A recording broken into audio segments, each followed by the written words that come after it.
E aí, grupo, sejam bem-vindos para mais um vídeo aqui no canal. Meu nome é Beatriz Carvalho, se você não me conhece. Sou estudante de medicina, estou indo agora para o 4º período de medicina na Unigran Rio, que é uma universidade do grupo AFIA. Para quem também não sabe, se você caiu de paraquedas nesse vídeo, eu já falei sobre o 1º, o 2º período e agora eu vou falar sobre o 3º período da AFIA.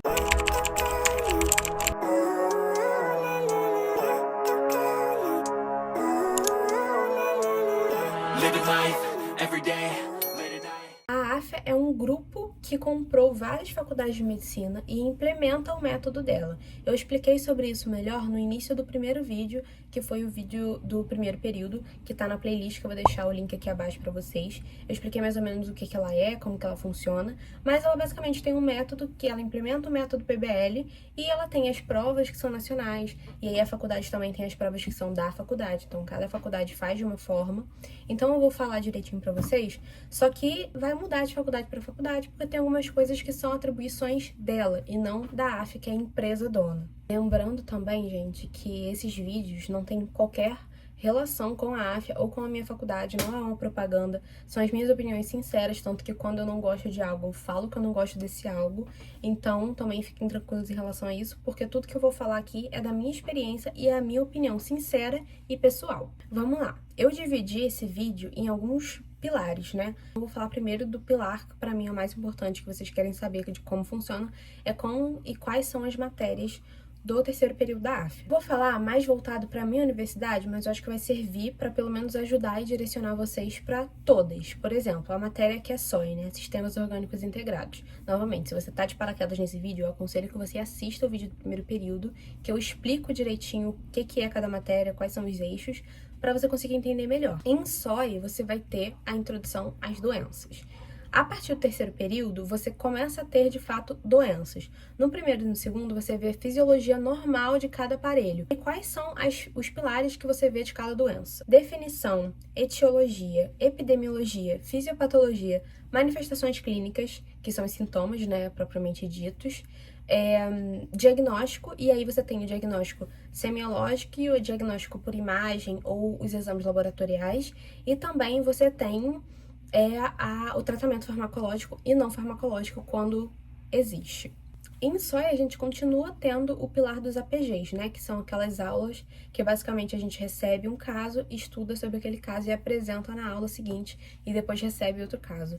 Isso continua acontecendo dessa mesma forma, só que ao invés de a gente explicar o sistema, a gente explica a doença. Então, cada APG é uma doença diferente. E aí, no 3º período, a gente tem doenças que abrangem o sistema cardiovascular, o sistema respiratório e a hematologia, ou seja, a gente tem doença de Chagas, hipertensão, inclusive eu acho que é o primeiro APG, se eu não me engano, insuficiência cardíaca, infarto agudo do miocárdio, síndromes coronarianas no geral, tudo isso. Aí tem pneumonia, câncer de pulmão, aí também no final é pele, então tem erisipela, celulite, câncer de pele, e aí essa parte da pele que eu esqueci de falar, desses pilarezinhos que eu falei dos sistemas, eu esqueci de falar, mas realmente tem, e é bem no finalzinho, acho que se eu não me engano são uns 4 APGs sobre pele só, é pouca coisa. E aí também muda a questão das aulas práticas. No 1º e no 2º período a gente tinha aulas práticas divididas em pilares também, né? Anatomia, fisiologia e histologia. Agora a gente tem diferente. Pelo menos na minha faculdade, a gente teve a matéria chamada Patologia Clínica, que era basicamente diagnóstico e exames laboratoriais. E aí a gente pegava um pouquinho também de revisar a parte da fisiopatologia da doença, esse tipo de coisa. A gente tinha também o que eles chamam de anatomia patológica, mas para mim o nome melhor seria histologia patológica, porque a gente basicamente só viu lâmina, não tinha peça anatômica para estudar. Então era lâmina patológica. E a gente também tem o diagnóstico por imagem, que era basicamente uma aula que a gente introduzia, né, raio-x para as doenças, né, tudo relacionado às doenças que a gente tinha visto no APG. Então, raio-x, ECG, quando chega em doença coronariana, ECG é muito importante, pericardite é muito importante. A gente também viu o início, assim, de tomografia, que eu achei a parte mais difícil, inclusive, mas deu para levar. Tá, esse foi um apanhado geral de SOI. Depois eu vou falar sobre as provas e sobre como foi cada uma. Mas agora eu quero falar com vocês sobre como foi a matéria Habilidades e Atitudes Médicas, que mudou bastante. A Habilidades e Atitudes Médicas, ela inclusive aumentou a carga horária do que era pro primeiro e segundo período, agora pro terceiro período tava bem maior. A gente tinha 2 aulas práticas, eu acho, no primeiro e no segundo período, e agora a gente tem 5 ou 4? Alguma coisa assim, seguidas, de prática, só de prática. Também tem a palestra. Aí o que acontece? As aulas de RAM práticas se tornaram mais um aprofundamento do que a gente vê das manifestações clínicas e diagnóstico na parte de SOI. Ou seja, cada aula prática a gente pega, revisa rapidamente a doença e faz os exames, que são os exames físicos, e também a anamnese para aquela doença. As primeiras aulas, elas são bem focadas na gente revisar a anamnese e também aprender outras formas de fazer a anamnese. Outra coisa que a gente aprende também, é uma das primeiras aulas, assim, que eu achei muito interessante, é fazer o protocolo SPIKES, que é o protocolo de dar notícias ruins para os pacientes, ou para os familiares, né? Tanto de morte, quanto de doenças terminais, ou doenças como câncer, querendo ou não, a pessoa fica muito abalada. Então, tudo isso tem um protocolo para você conseguir dar essa notícia de uma forma mais humanizada, preparando o paciente para receber a notícia, vendo se ele quer receber essa notícia ou se ele quer que fale com outra pessoa. Então, assim, isso tudo a gente aprende como lidar. E pelo menos o meu professor, ele fazia muita simulação. Então, ele pegava um aluno, pegava o outro para ser o médico, levava o aluno que ia ser o paciente para fora, falava o que era para aquele paciente fazer, e aí o médico não sabia qual era o caso, só sabia qual era o diagnóstico, e aí tinha que conduzir a entrevista. Enfim, aí depois que a gente teve essas matérias iniciais, a gente começou a estudar as manifestações clínicas e o diagnóstico mais a fundo das doenças que a gente tinha visto em SOI. Então, por exemplo, a gente revisou algumas coisas que a gente já sabia, porque no método PBL, né, como eu expliquei pra vocês em outros vídeos, a gente vai fazendo em espiral, então a gente volta de novo nos assuntos, porque a gente vai aprofundando todos eles.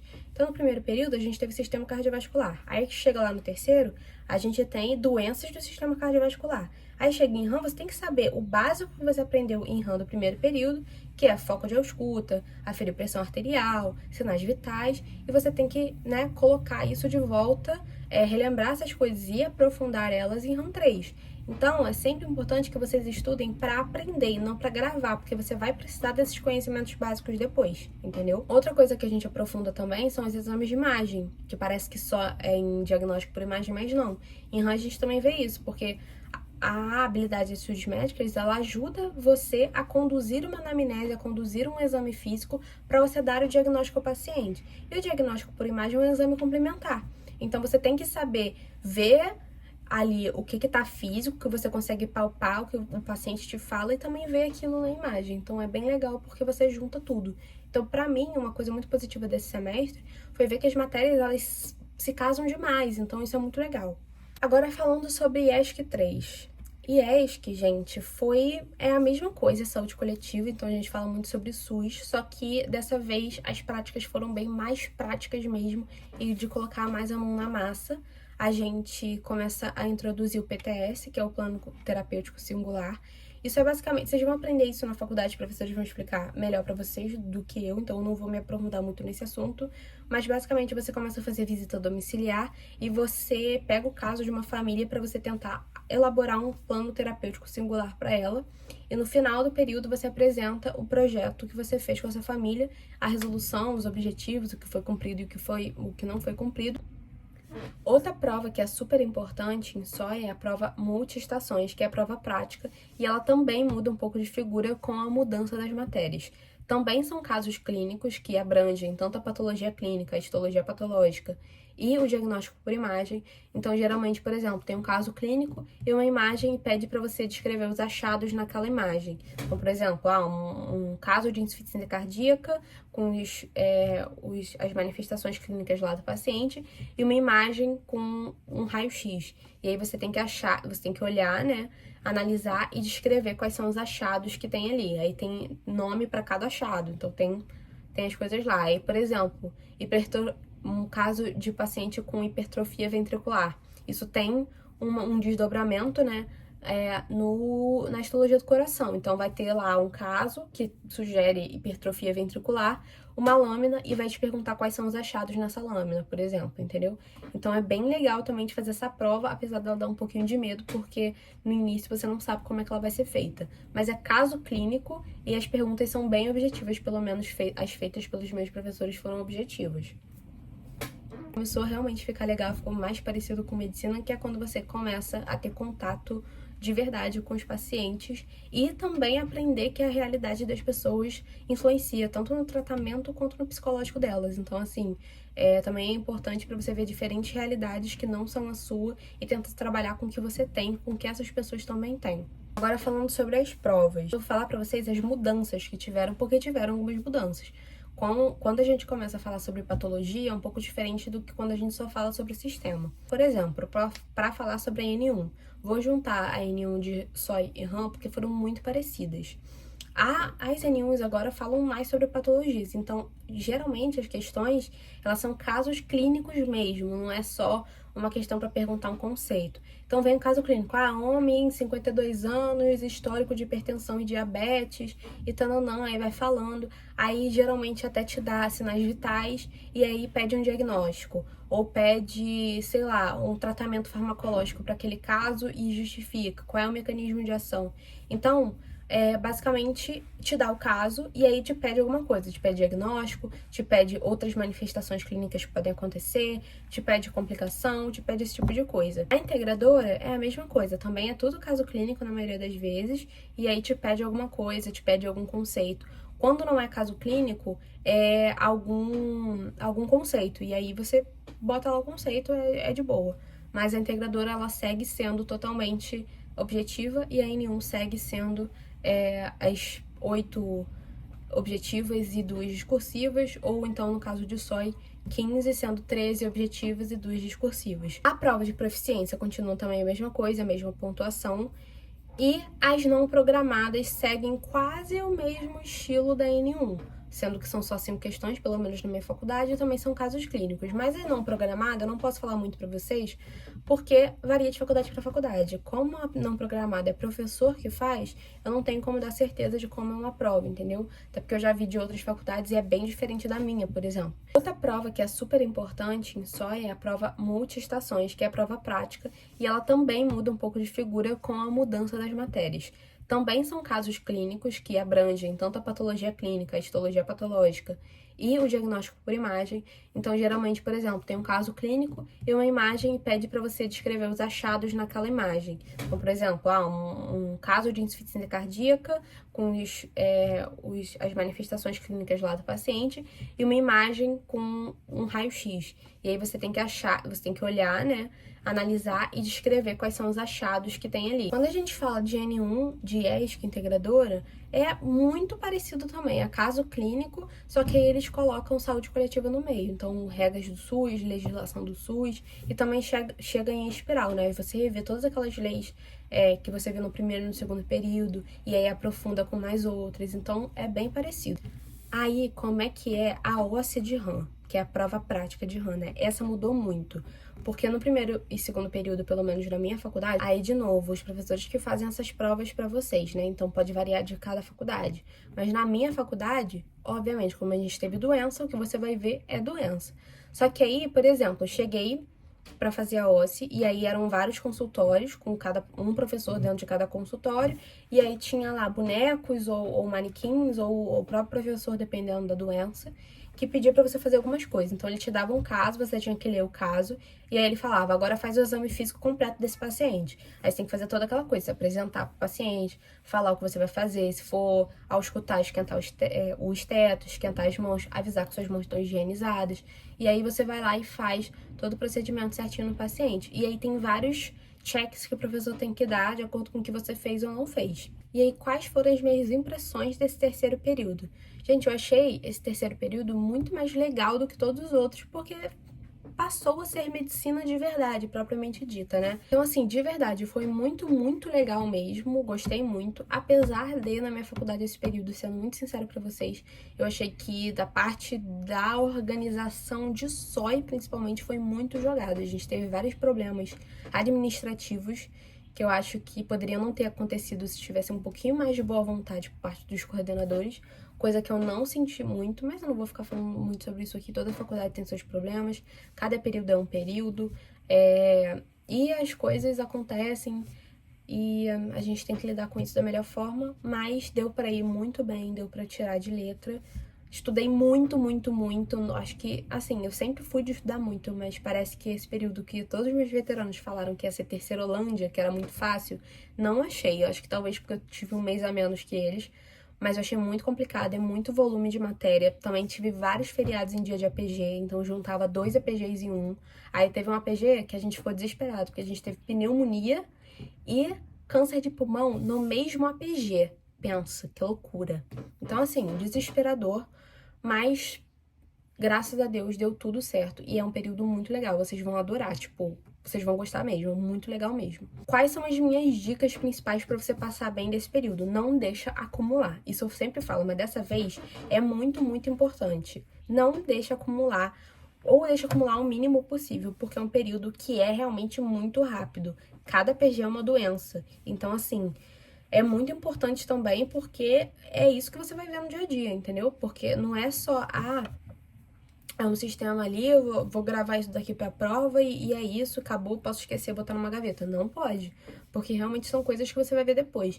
E aí eu vi que vários problemas que alguém da minha família tem, ou que os meus amigos têm, eu conseguia entender os sintomas e até, tipo, diagnosticar na minha cabeça, assim. Agora falando das atividades extracurriculares que eu fiz durante esse semestre, e aí é tudo pessoal, né? Cada pessoa vai fazer o que for melhor pra ela naquele momento da vida. Mas eu comecei, do segundo período pra frente, a começar a estudar sobre os editais de residência, que é muito importante porque você começa a construir currículo desde o primeiro período. Então, as atividades extracurriculares que contam alguma coisa para o currículo, por mais que pouco, quando a gente vai falar de uma dos pontos aqui que eu vou citar, é importante você saber. Então, assim, eu comecei a fazer monitoria, que é uma coisa que eu gosto muito, sempre quis ser monitora.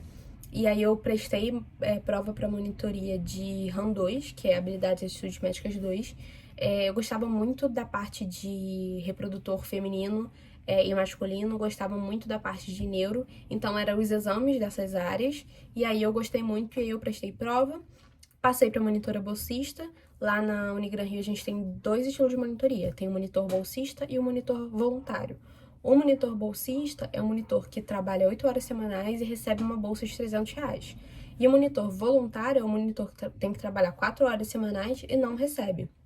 E aí, como é que é essa prova, né? Que perguntam muito no Instagram como que faz, como que escolhe. E assim, basicamente a prova é uma prova da área, né? Feita pelo coordenador da matéria, junto com os outros professores da matéria também.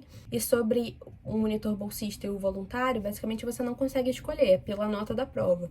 Então, por exemplo, para mim, para essa matéria, tinham 6 vagas de monitor, 2 bolsistas e os 4 outros voluntários. E aí era pela nota, então as maiores notas são os bolsistas e as notas que vão depois são os voluntários.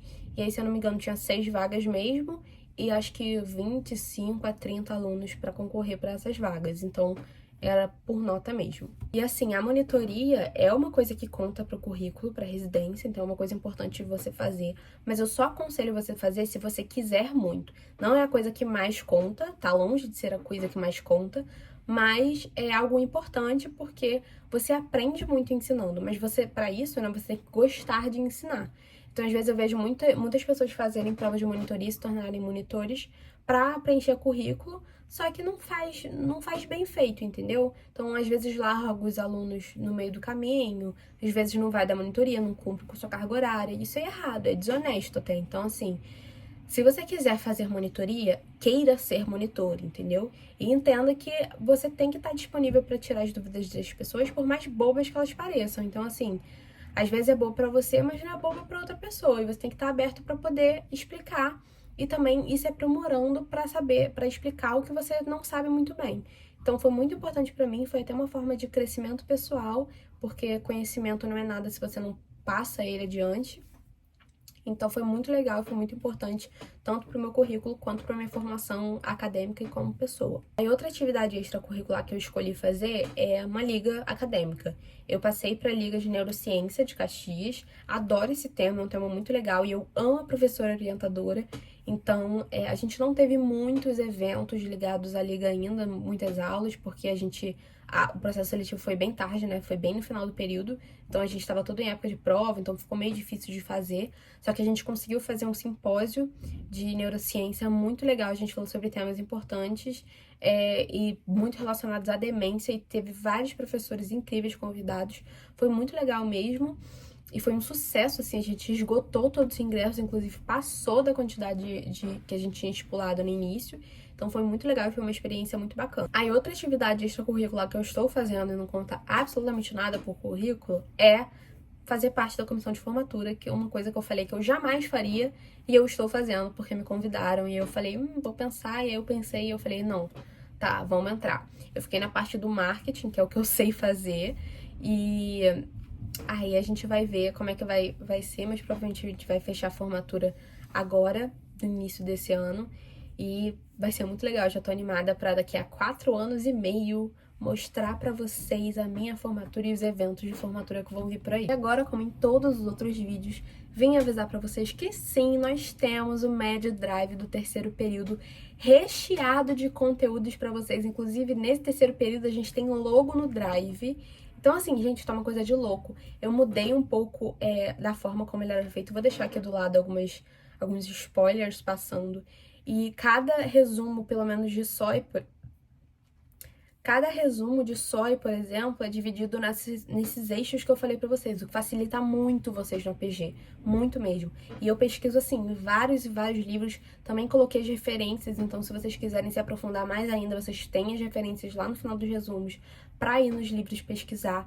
Gente, tá incrível esse drive. Também temos as apostilas, não temos as apostilas N1, as apostilas... Uma novidade também, a gente tem agora a apostila de multiestação. Na parte de RAM e ESH, a gente tem a apostila N1, tem a apostila integradora. Então, assim, tá um drive muito recheado de conteúdo, prontinho pra facilitar a sua vida, porque é um período corrido, é um período com muita coisa, que às vezes a gente se embola. Então, já tá pronto pra você estudar. Aí você só se aprofunda se você quiser mais e vai lá fazendo suas questões com a MedSimple, vai lá fazendo suas questões com as outras plataformas que vocês usam, vai lá fazendo os seus treinos de exames em casa com seus amigos, com seu familiar, com seu cachorro, com seu papagaio, com seu periquito, e você vai arrasar nesse período com esse drive, tá? E é isso, gente. Espero que vocês tenham gostado desse vídeo, espero que eu tenha ajudado vocês. Lembrando que eu tô super aberta lá no meu Instagram a conversar mais com vocês sobre. E se vocês tiverem alguma dúvida, também deixa aqui nos comentários que eu vou responder. Um beijo e até a próxima!